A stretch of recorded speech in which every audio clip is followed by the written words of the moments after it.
the back. The cap sheet is still on, so let's clean the back first. So let's hose off the back of the material.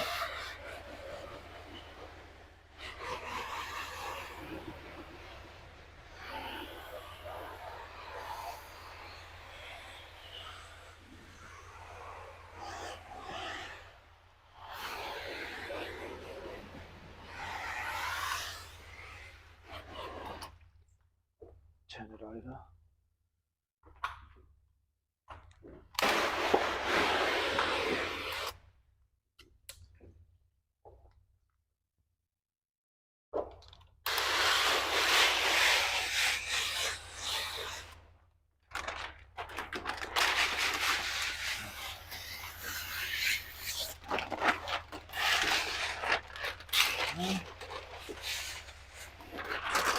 So right now we are removing what is called the cap sheet.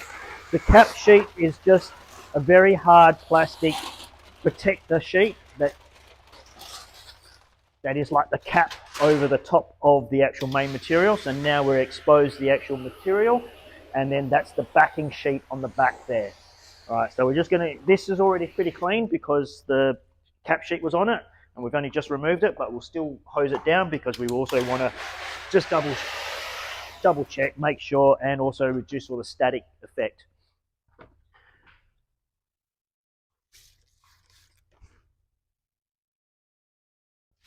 Can you tell the listeners what you're doing now, Brandon?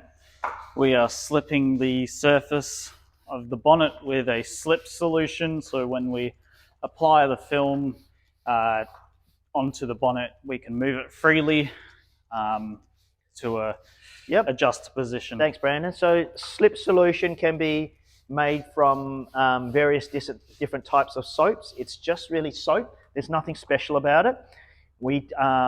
It's very common knowledge in the industry to be using Johnson & Johnson's baby shampoo. Some people use Morning Fresh dishwashing detergent.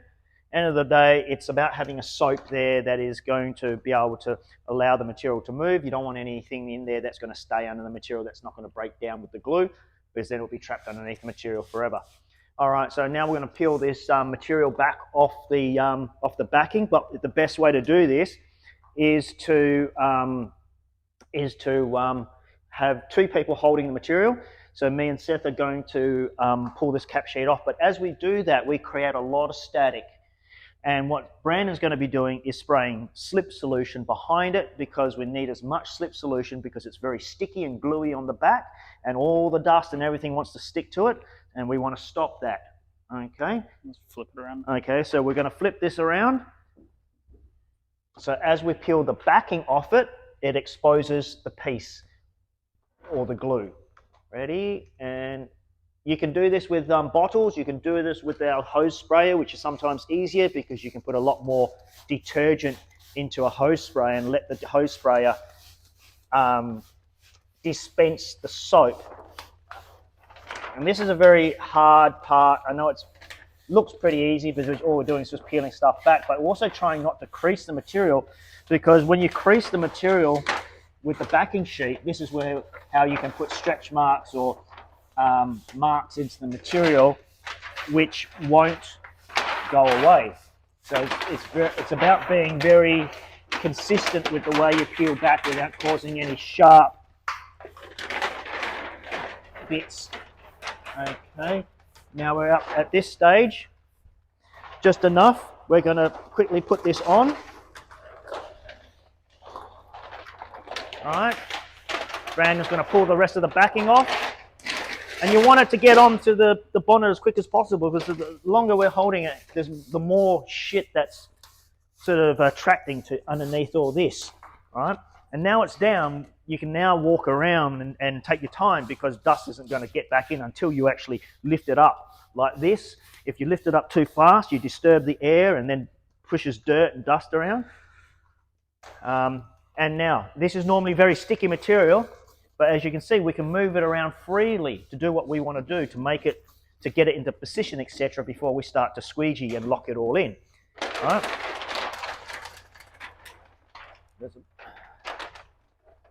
Okay, cool. It's on. It's on. That's on. Okay, squeegees.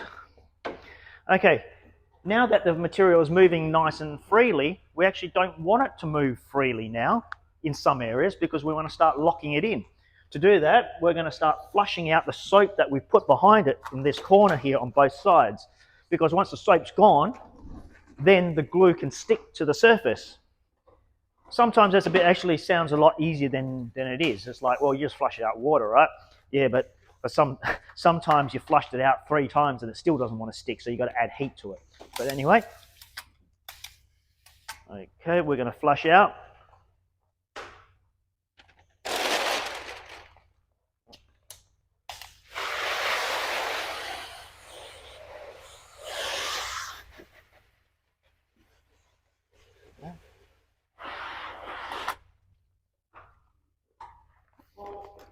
All right, now.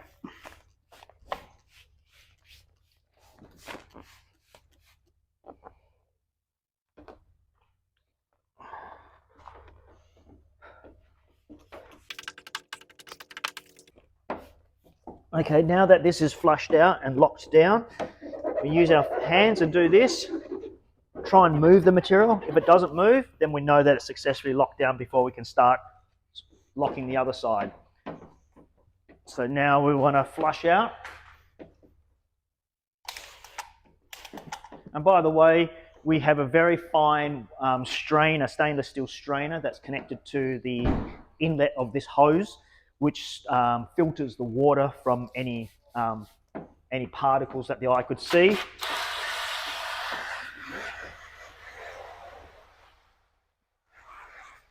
Locking. Okay, now what I want to do, because if you see on the camera, I'm not sure if you can see on the camera here, but you've got these spear here, spear there, and most of the wrinkles are all happening here, right? So basically what that means is you kind of want the material to stretch, you want to stretch it to relieve that. So look, when you stretch it, the material, the actual spears go. So sometimes on this part, to do the opposite corner, you actually want to put a bit of pressure on here. And now Brandon's going to lock this in for me.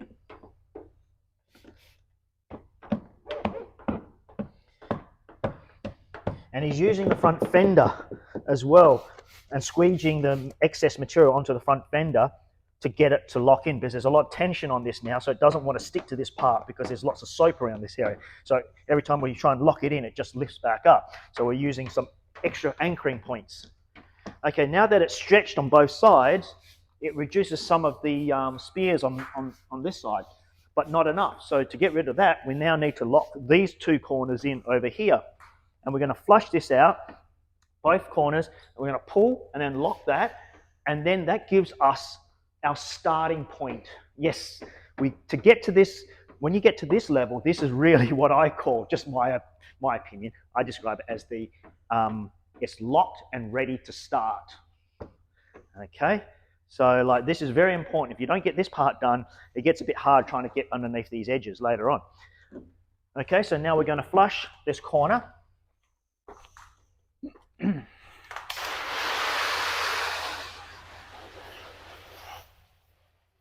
And I'm also going to flush the bumper a bit as well, because we want to be able to use this corner and attach it to the bumper to lock it in.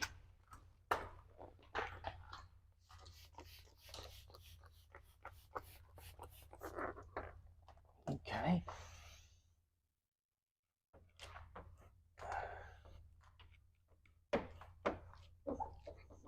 Does that feel like it's locking quite well there? Yep. Okay, cool. Let's see if we can lock it into the bumper now. Okay, cool. Okay, that's good. So there's lots of pressure right here. It's pulled down, and that's caused all these spears to completely go away. So there's none of this excess material like these folds that we see here. That's just way too much material, right? Okay, so now we need to flush this side now, please, Brandon. Yep. And then we'll start the rest. Okay. As you're lifting it up, don't bend over too close, because all the all the lint and stuff that's on your shirt to go there. So always keep a distance between your shirt, including your dandruff in your hair. Keep that away.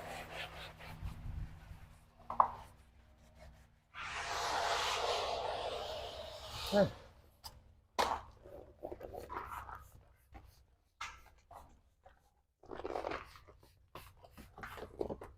Okay.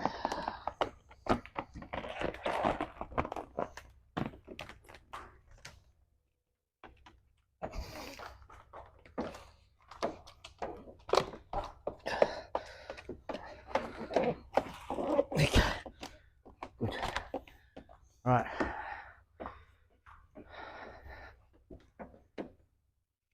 This is the point at which in my opinion, is the true starting point of getting it on. So by having this done nice and taut here, nice and tight, locked into there, means there's extra tension here. Now we have to get this down. And again, we've got this bit here, same with that, and there's so the tension, so it raises it up, same with this, which is the reason why I didn't coat these areas, right? So I want them to stick down a bit later on, because if you look at this, every time I try and squeegee this down, it pops back up, right? I try and move the bubble down, and guess what? The bubble moves back up. See, look, no matter how much pressure you put on this, it will not go down, no matter what. And that needs flushing out, and that needs all the tack it can get. All right? Then after we've squeegeed all this, then we're going to trim all these edges with a knife, cutting it about that much to begin with. Once it dries out, we'll trim that even shorter to about there, and then we make that stick underneath there. Okay? So the only tools you'll need are squeegee, water obviously, and soap. Soap makes the material slip, stops it from sticking, allows you to move it around. Flushing out the soap allows the glue to make contact and stick down to the surface. If you have more issues with that, even after you've flushed it, then the next thing you need to do is start adding heat. That heat can be form of a steamer, it can be form of a heat lamp, it could just be the hot ambient temperature of a warm summer's day. Even better, I have my own little trick which I prefer to use. Steamers really only can just heat up a small area at a time, whereas we have another technique that can absorb all that heat instantly and cover a very large surface area in one go.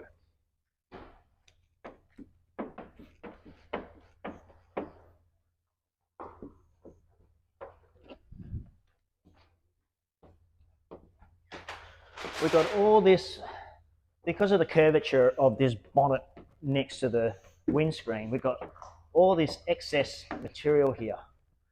And because of the stretch from here to there, it's causing a spear here and same on the opposite. So to fix that, and also the other thing that needs to be done anyway, this is the time. Now I'm going to relieve all this tension here by trimming this back to where it needs to be. And that's pretty easy, and your knife is not going to be anywhere near paint or any other thing to cut. So like we're just cutting basically in the air, I suppose, if you want to call it that. So just running the knife, my index finger is running along the edge of this bonnet, so that's my guide. And it gives me the perfect distance between my knife and the edge of that bonnet, and it's consistent when I do it this way.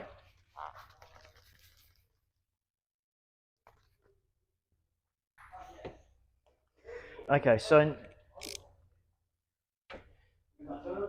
now that's done. We just squeegee this little bit of there, and then now that helps this part here to go down. All right, just like that. So, and there we have it. That is one section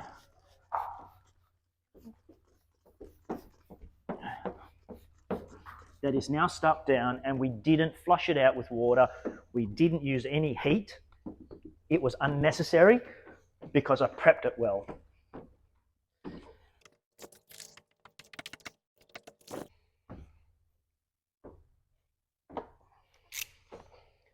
Right.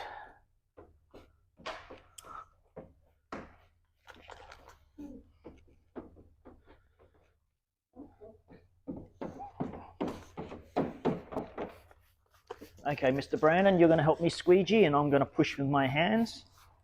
Ready?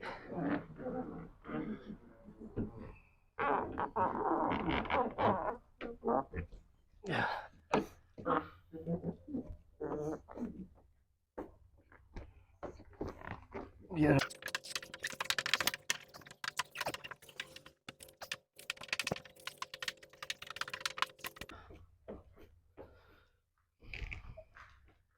Right. Now we don't need all this to be holding this down now, because I'm pretty confident that when that this is all sitting right, and not going to have a massive issue with spears, which can be a big problem. So I'm going to start trimming this back now, so we can pop this bonnet and then let it dry out, because with it popped up, the gravity's going to pull a lot of that moisture out from underneath there and everywhere else.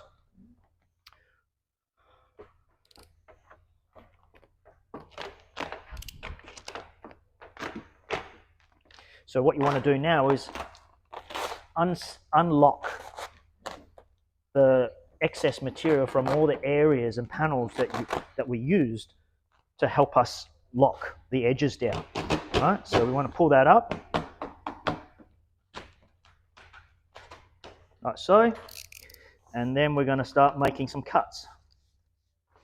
Again, my knife is actually cutting in the air, so there is nothing underneath my knife in terms of the panel is like quite a few centimeters away from the actual. My knife is quite a few centimeters away from the actual paint itself.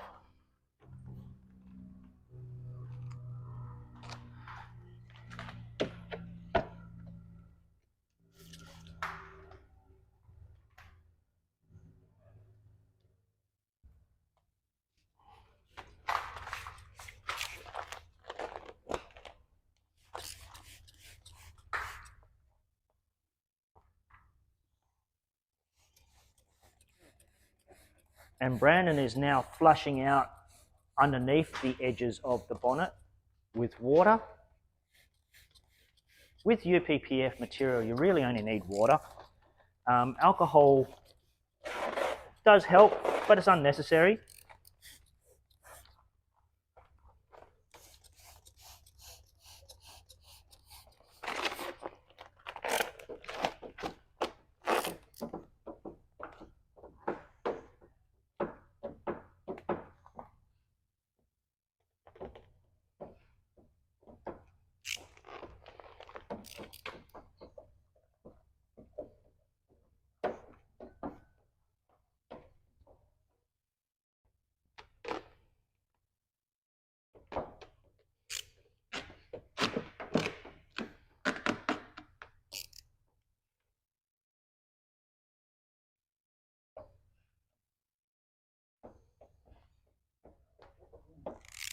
Okay, so that's all the excess, all trimmed off. This corner needs to be dealt with at a later stage to make better. This needs to be trimmed down better. But I'm going to say that to this point, this is actually the quickest part of the entire job. For all you guys who are not experienced installers, you're probably thinking, oh, look, the job's almost done. Yeah, no. From here, it takes days to finish it. And that's because you saw how much water we used. And then if I was to bring up the camera and show you, you can see that the film is sitting flat. Doesn't look like there's any water underneath that film. But trust me, there is at least 100 mils of detergent water underneath all this spread out, and that's all going to move. And as it warms up and as the time goes past, the glue activates more, the material starts to set better. And as it does that, it pushes the water and makes the water sort of move, because the glue takes anywhere from many hours to a couple of days or a day for it to actually really go through its whole process of locking down. So there are things that you can look at on a fresh install like right now and you think, wow, it's perfect. There's no bubbles, nothing. By tomorrow, this will be bubbles. There'll be small bubbles here and there. How many? Who knows? Sometimes plenty, sometimes not very many. But from here, we believe it's much better to now just leave this till tomorrow and start on another panel now. And because no matter how much we try to force this to finish earlier or quicker, it really isn't going to save you that much more time, because you have to invest so much trying to dry it out when you can just let time dry it out and move on to another panel.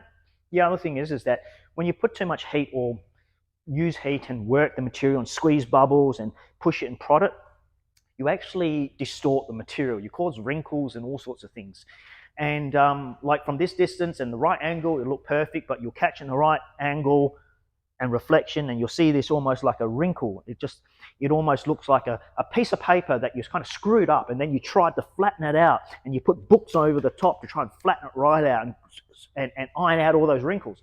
But guess what? Those wrinkles are always in the paper, no matter how flat they get. And they look better, but they're always there. And it's the same with PPF, all right?